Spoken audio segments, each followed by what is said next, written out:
Hello everyone, I'm teacher Dalia, and today's lesson is about the passive voice. Have you heard about the passive voice before? Do you know how to use it? Well, basically, the passive voice is expressing our ideas from another perspective. We emphasize on the action rather than on the actor that performs this action. Let's see how we can use the passive voice.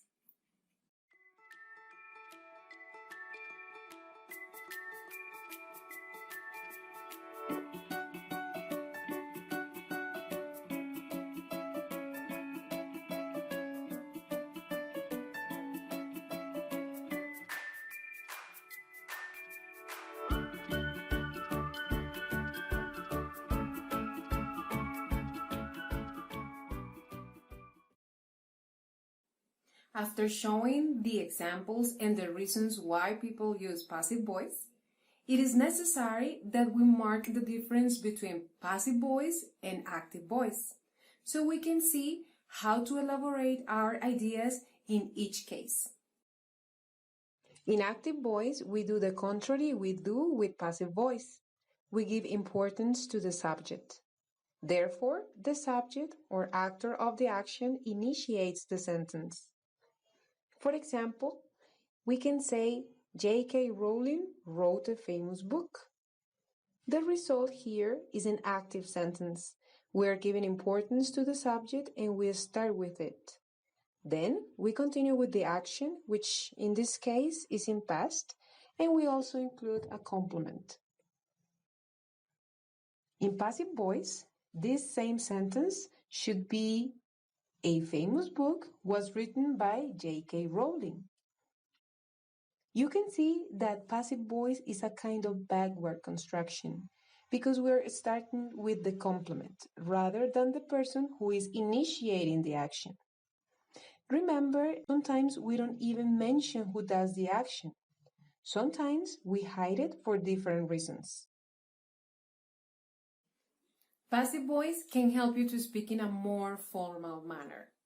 For example, at work, instead of saying, "My colleagues did not send information to me," you can say something like, "The information was not sent to me."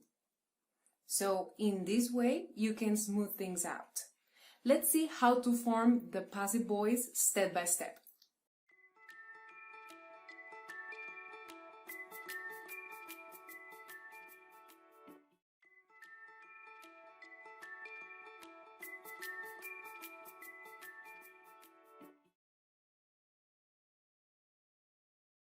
For example, the sentence, "I start a project," in active voice, I change it into passive voice by saying, "A project is started by me." Remember that it is optional to say "by me." Observe that in passive voice, I use the verb to be. In this case, I use the form is, which is in present simple, because the sentence is in this tense. I also use the past participle form of the main verb. In this case, is started, and I use it to form the passive voice.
Now it is your turn to confirm your ideas.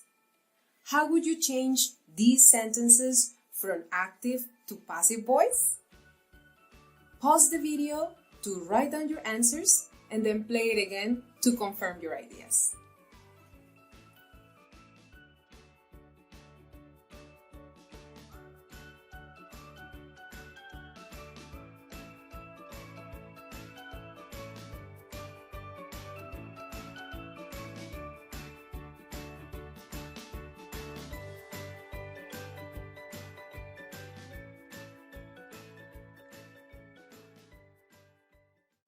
Well, that's all for now.